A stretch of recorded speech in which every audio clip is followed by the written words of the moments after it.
يحببكم الله ويغفر لكم ذنوبكم والله غفور رحيم আল্লাহ তাআলা বলেন হে নবী আপনি জানায় দেন আপনার উম্মতদেরকে আপনি জানায় দেন যদি তোমরা আল্লাহকে ভালোবাসতে চাও তাহলে ফাত্তাবিউনি আমি পয়গম্বরের আনুগত্য তোমরা করবা জোরে বলুন সুবহানাল্লাহ আমরা কি আল্লাহকে ভালোবাসতে চাই না কি বলেন চাই কি না আল্লাহকে ভালোবাসতে চাইলে আল্লাহর নবী বলছেন যে ফাত্তাবিউনি তোমরা আমি পয়গম্বরের কি করো ইত্তেবা করো অনুসরণ করো বলুন তো অনুসরণ করতে হবে কার নবীজির কার নবীজির যদি নবীজির অনুসরণ করা যায় তাহলে আল্লাহ তাআলা বলেন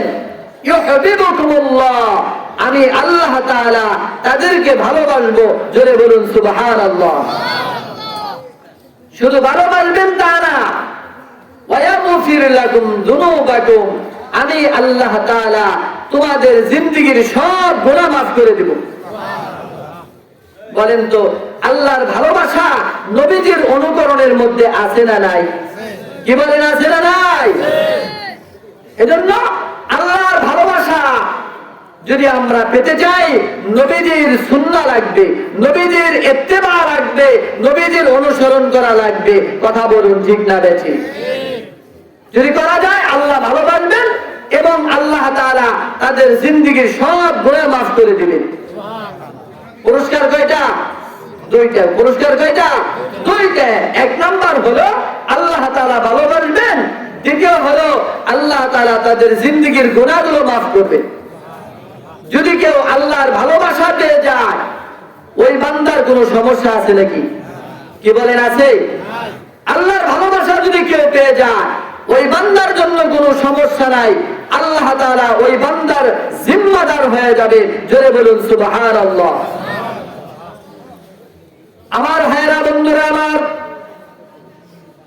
যদি কোনো বান্দা আল্লাহর ভালোবাসা পেয়ে যায় ওই বান্দা মরণেও কি পারবে না ভয় পাবে না ওই বান্দা মরণে হাসতে থাকবে আল্লাহ তাআলার জান্নাত ওই বান্দা দেখে দেখে ওই বান্দা আল্লাহর মুলাকাতে চলে যাবে কারণ ওই বান্দা আল্লাহর পেয়ারা বান্দা হয়ে গেছে চিল্লায় বলুন কথা ঠিক না বেঠিক যেমন ভালোবাসার লোক ছিল সিদ্দিকে আকবর কেমন আল্লাহর ভালোবাসা ছিল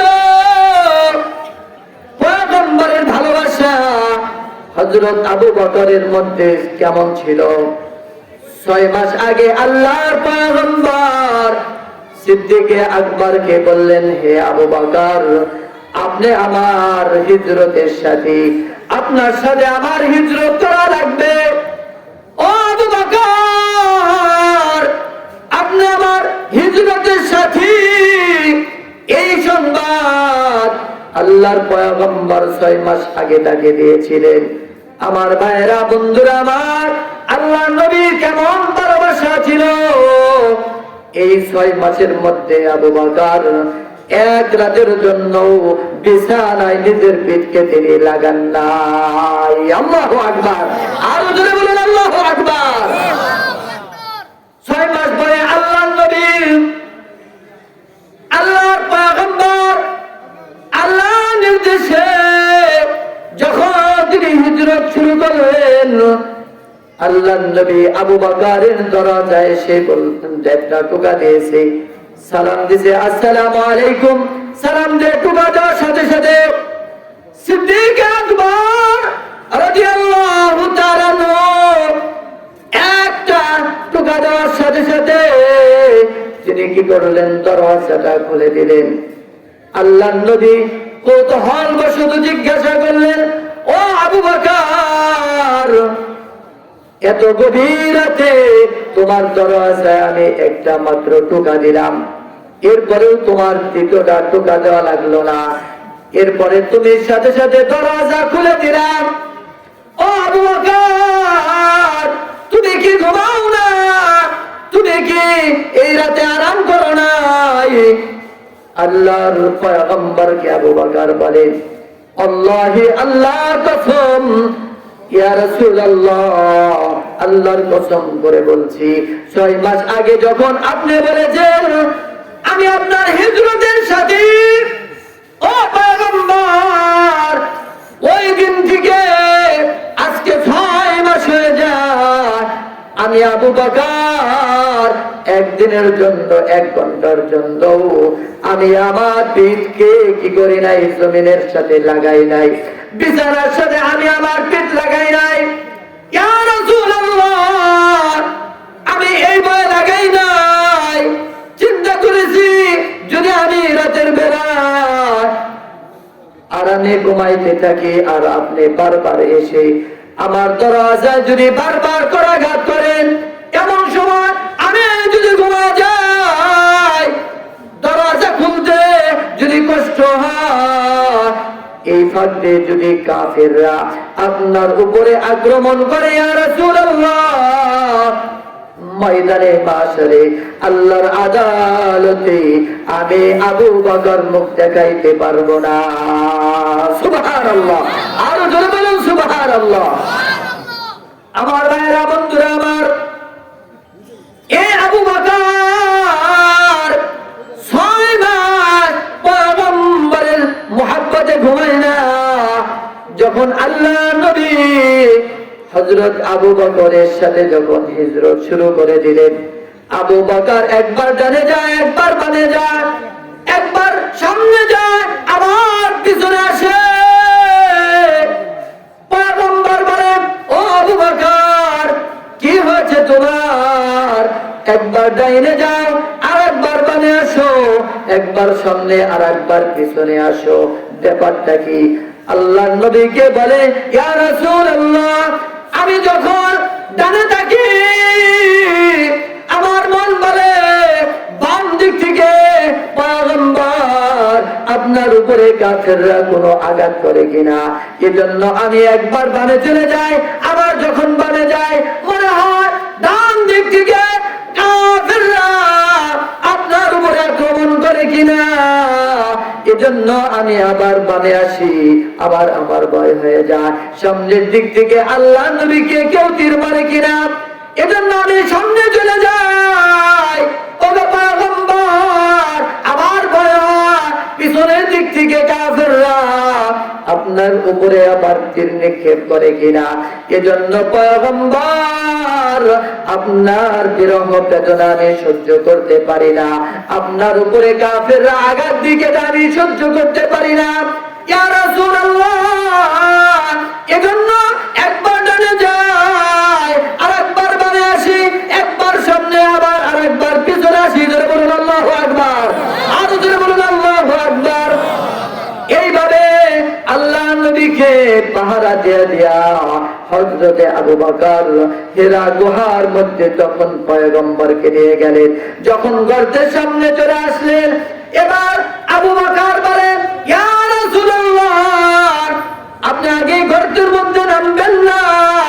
আমি পয়গম্বরকে বললাম, ইয়া রাসূলুল্লাহ, আপনি আগে গর্তের মধ্যে প্রবেশ করবেন না।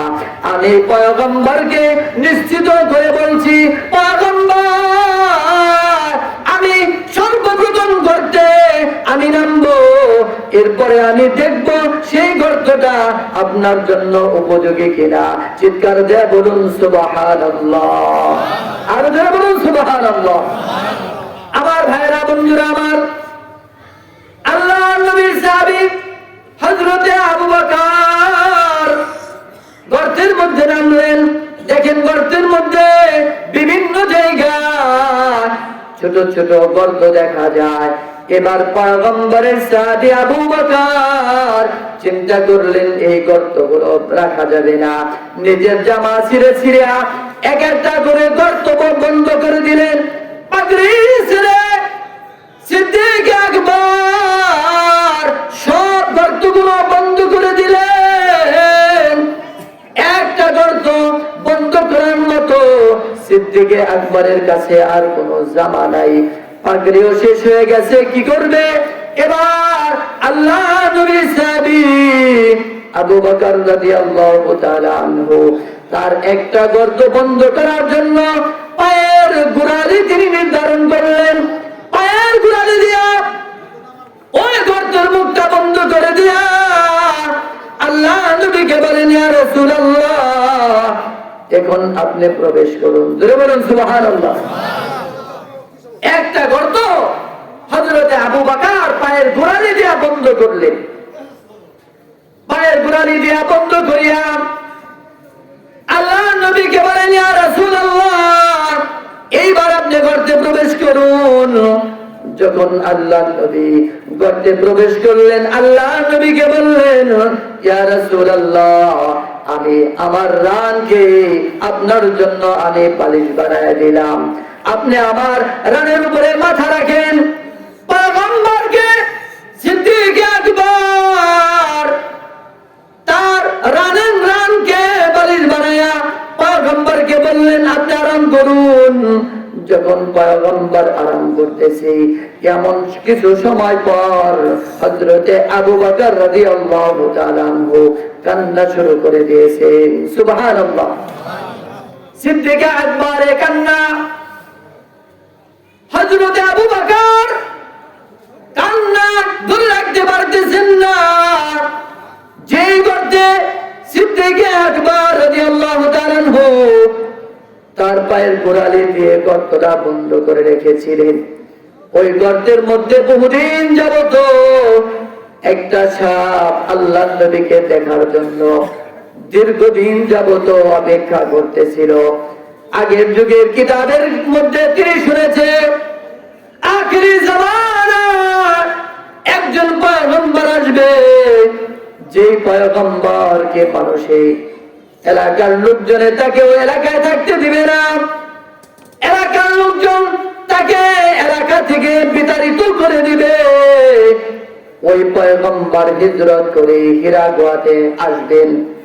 এই কথা যখন সাপ শুনেছে, সাপ চিন্তা করলো, এই গুহাতে যখন আল্লাহর পয়গম্বর আসবেন, এজন্য এই পয়গম্বরের মুলাকাত করার জন্য 1000 বছর ধইরা একটা সাপ অপেক্ষা করতেছে। চিল্লা বলুন সুবহানাল্লাহ। সিদ্দিক আকবর যখন ওই গর্তের মুখটা বন্ধ করে দেয়, এবার সাপ চিন্তা করে, আল্লাহ নবী তো আসছে, আল্লাহ নবীকে তো আমি দেখতে পাইতেছি না। তবে সিদ্দিক আকবরের পায়ের মধ্যে সামান্য একটু আঘাত দিয়েছে। এই সামান্য আঘাতে আবু বকর রাদিয়াল্লাহু তাআলা আনহু এত কষ্ট পাইতেছে যে তিনি আর বিষের যন্ত্রণা সহ্য করতে পারে না। চোখ দিয়ে পানি বের হয়ে গেছে, এক পুরা চোখের পানি। আল্লাহ নবীর শরীর মোবারক চেহারার মধ্যে বলল। আল্লাহ নবীর যখন ঘুম ভেঙে গেছে, আল্লাহ নবী বলে, আবু বকর, বুঝেছি তোমার সন্তানের কথা মনে হয়ে গেছে, তোমার মা বাবার কথা মনে হয়েছে, তোমার স্ত্রীর কথা মনে পড়ে গেছে। আল্লাহ নবী বলে, ও আবু বকর, পরিবারের লোকজনের কথা মনে করে তুমি কান্না করতেছো। সিদ্দিক আকবর বলে, আল্লাহর কসম, ওগো পয়গম্বর, না না, আমি আমার মেয়ের কথা স্মরণ করে আমি কান্না করি না, আমার বিবির কথা স্মরণ করে আমি কান্না করি না, পরিবারের কারো কথা মনে করে আমি কান্না করি না। ওগো পয়গম্বর, একটা বিষাক্ত সাপ আমার পায়ের মধ্যে বারবার তিনি দংশন করতেছি। এই বিষের এত যাতনা, এই বিষের এত কষ্টটা আমি সহ্য করতে পারতেছিলাম না। এজন্য অনিচ্ছাকৃত ভাবে আমার চোখ থেকে এক ফোঁটা পানি আপনার চেহারার মধ্যে পড়ে গেছে। সুবহানাল্লাহ। আল্লাহ নবী যখন তাকে বলছে পা সরাও, যখন পা সরাইছে, এবার গর্তের মধ্যে গিয়ে সাপ উঠে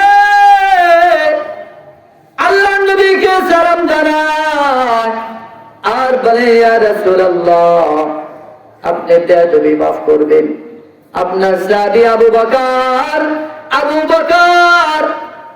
আপনার সাহাবী আপনার চেহারা আমাকে দেখতে দিতে চাই না।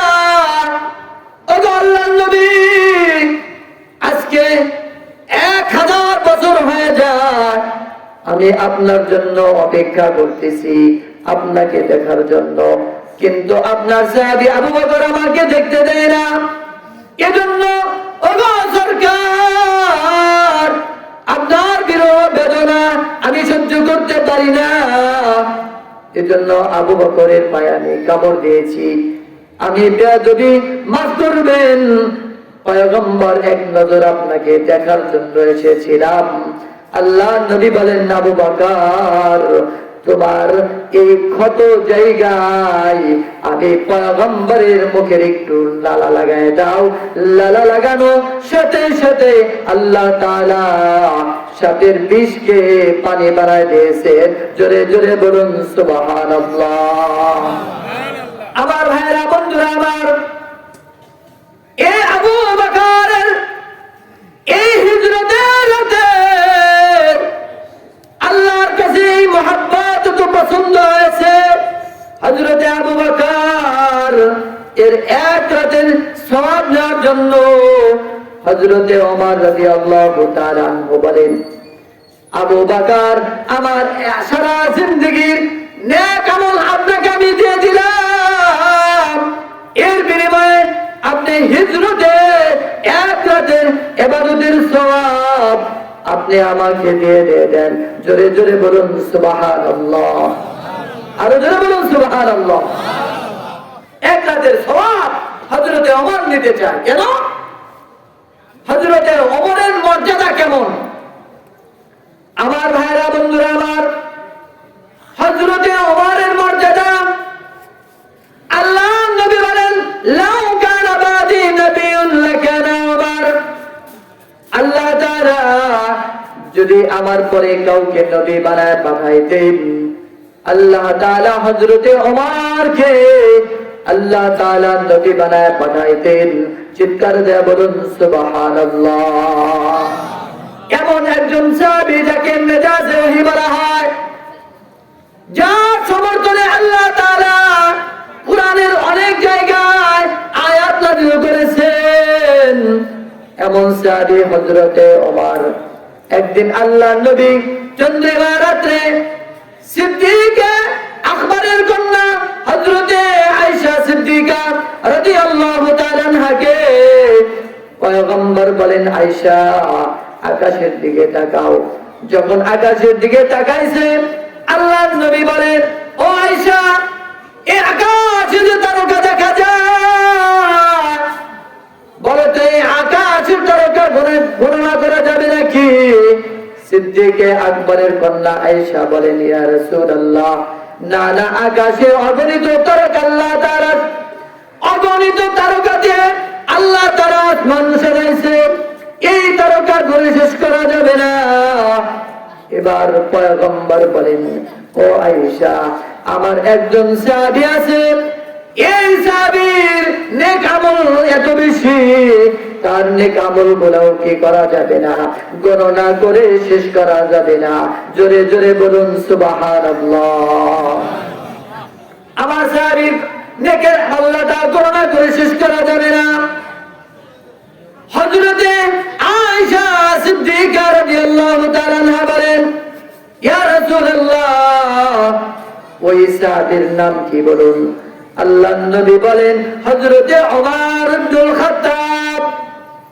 হযরতে ওমর আল্লাহ তাআলার কাছে এমন বান্দা, হযরতে ওমরের নেক আমলটাও এত বেশি, যেমন আকাশের তারকা গণনা করে শেষ করা যায় না, আল্লাহ তাআলা ওই বান্দার নেক আমলটাও এত বেশি, যার নেক আমলটাও গণনা করে শেষ করা যাবে না।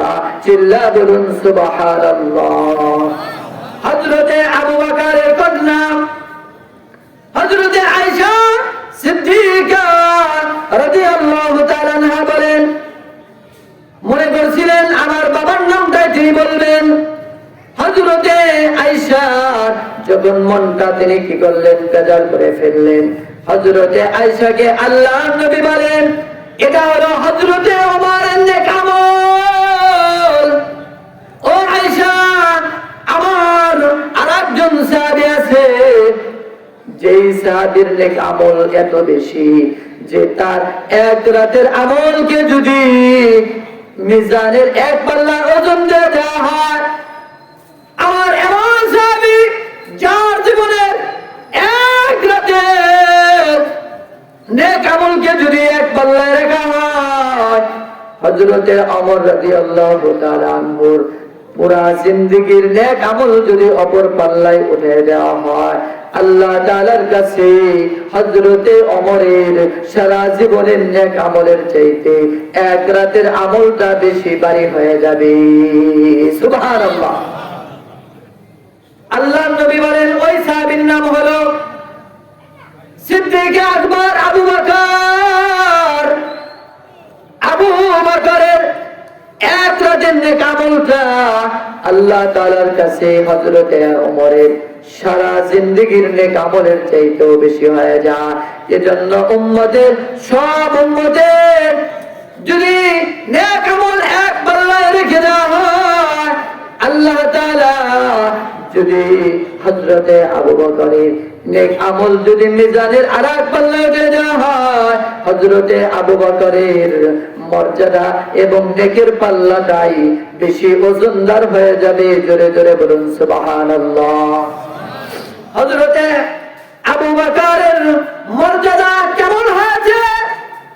হযরতে আবু বকর যার মর্যাদা আল্লাহর কাছে এত বেশি হয়ে যায়, একদিন আবু বকর রাদিয়াল্লাহু তাআলা আনহু যখন কুরআনুল কারীমের আয়াত তেলাওয়াত করতেছে, মান যাল্লাযী ইউকরিদুল্লাহা করদান হাসানান ফায়ুদাইফাহু লাহু ওয়া লাহু আজরুন কারীম।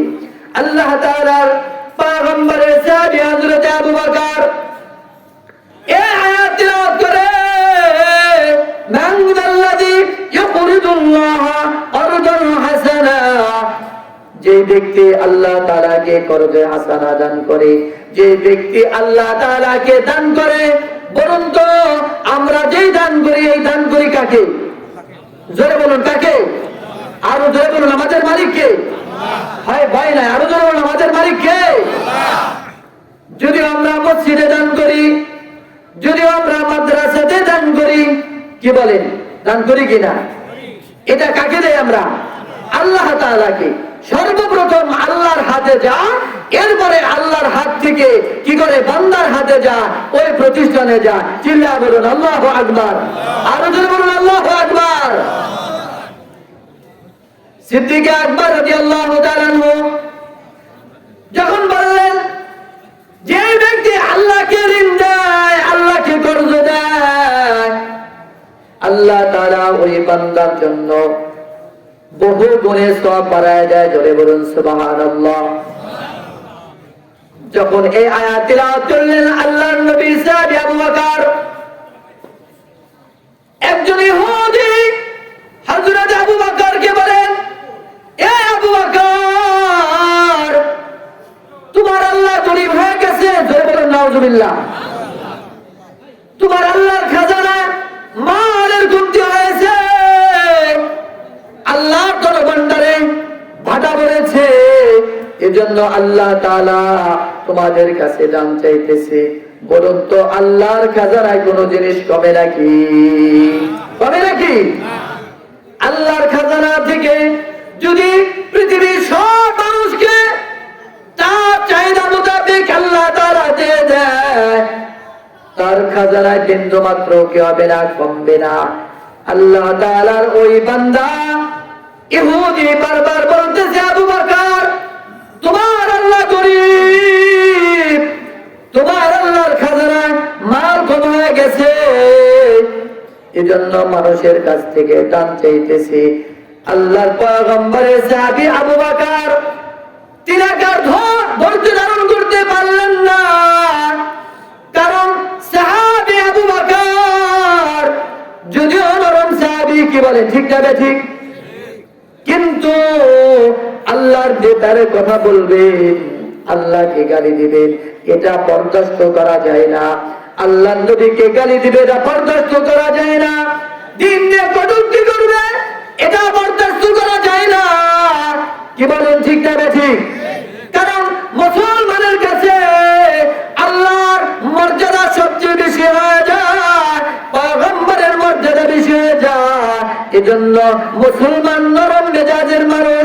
কিন্তু যদি আল্লাহকে কেউ গালি দেয়, যদি পয়গম্বরকে কেউ গালি দেয়, যদি কোরআনকে অবমাননা করে, বলুন তো মুসলমান নরম না গরম? আরো জোরে বলুন, নরম না গরম? তখন মুসলমান বাঁচবে কিনা মরবে এটা তার চিন্তা নাই। কি বলেন ঠিক না বেঠিক? এজন্য যদি কেউ আল্লাহ এবং রাসূলের কটূক্তি কেউ যদি করে, তাহলে বাংলার তাওহীদি জনতা একজন কেউ ছাড় দিবে না। চিল্লা বলুন কথা ঠিক না বেঠিক? আরো জোরে বলুন কথা ঠিক না বেঠিক? কারণ মুসলমান এমন সিংহের গর্জন ধরে, যে মুসলমানের নারায়ে তাকবীরের আওয়াজে যখন গৌর গোবিন্দ যখন আল্লাহর বিরুদ্ধে স্লোগান দিয়েছিল, আল্লাহ রাসূলের বিরুদ্ধে যখন স্লোগান দিয়েছিল, শাহজালাল ইমানি রহমাতুল্লাহ আলাইহি যখন তাওহীদের আওয়াজকে উঁচু করেছিল, গৌর গোবিন্দ রাজপ্রাসাদ ভেঙে খান খান হয়ে গিয়েছিল। চিল্লা বলুন কথা ঠিক না বেঠিক? আমরা সেই আবু বকরের আদর্শ একজন মুসলিম ভাই, আমাদের এক বিন্দু রক্ত থাকা অবস্থায় আল্লাহর জমিনে আল্লাহর দ্বীন বাস্তবায়নের মধ্যে যারা বাধা প্রদান করবে, তাদেরকে আমরা কখনো ছেড়ে দিব না। চিল্লা বলুন কথা ঠিক না বেঠিক? কি বলে, যদি এরকম আসে যে আল্লাহর জমিনে আল্লাহর দ্বীন কায়েম হবে, জমিন কার বলুন তো? আরো জোরে বলুন, জমিন কার? আসমান কার? আমি কার? আপনি কার? হায়াত কার? মওত কার? এজন্য সব কিছু দিয়ে আল্লাহর জমিনে আল্লাহর আইন বাস্তবায়ন করার জন্য যদি আমাদেরকে ডাক দেওয়া হয়, আমরা সেই ডাকে সাড়া দিতে রাজি আছি তো ইনশাআল্লাহ? কারা কারা রাজি আছি? নারায়ে তাকবীর, নারায়ে তাকবীর। আল্লাহ কবুল করে নেন, সকলে বলুন আমিন। আমার ভাইরা বন্ধুরা, আবার আল্লাহর পয়গম্বরের সাহাবী আবু বকর যখন ইহুদির আল্লাহকে গালি দিল, আবু বকর রাদিয়াল্লাহু তাআলা আনহু আল্লাহর নবীকে ভালোবাসতেন, আল্লাহকে ওভাবে ভালোবাসতেন। চিল্লা বলেন ঠিক না বেঠিক? সিদ্দিকে আকবর তিনি নিজেকে আর ধরে রাখতে পারলেন না। সিদ্দিকে আকবর ইহুদির গালের মধ্যে চর বসায় দিলেন, আর বলতেছে, হে আল্লাহর দুশমন, আল্লাহ তাআলা গরীব হয়ে যায় নাই, আল্লাহ তাআলা তার কি আছে, সাত মোতাবেক আছে। আল্লাহ তাআলা আমাদের মর্যাদা বাড়াইতে চান, আল্লাহ তাআলা এজন্য আমাদের কাছ থেকে তিনি দান চান। যখন ইহুদিকে চপরাঘাত করেছে, ইহুদি সরাসরি পয়গম্বরের কাছে চলে গেছে, যায় আল্লাহর নবীকে বলে, ইয়া রাসূলুল্লাহ, ও মুহাম্মদ, তোমার দরবারে নালিশ নিয়ে আসছি। তোমার সাহাবী আবু বকরের সাথে আমার কি আছে? মামলা আছে। আবু বকরের সাথে আমার একটা বিচার আছে। আবু বকরের সাথে বিচার আপনি করে দেন। আল্লাহ নবী আবু বকরকে ডাকলেন। আবু বকরকে ডেকে বলতেছে, আবু বকর, তোমার সাথে ইহুদির সাথে কি হয়েছে? তুমি কি ইহুদিকে মেরেছো নাকি? বলে, জি হুজুর, মেরেছি। কারণ আবু বকর তাকে আঘাত করেছে, তিনি অস্বীকার করার লোক না। আল্লাহর নবী বলে, আবু বকর, কেন আপনি তার গায়ে আঘাত করেছেন? কি হয়েছে বলুন। হযরতে আবু বকর বলে, ইয়া রাসূলুল্লাহ, এই ইহুদির বাচ্চা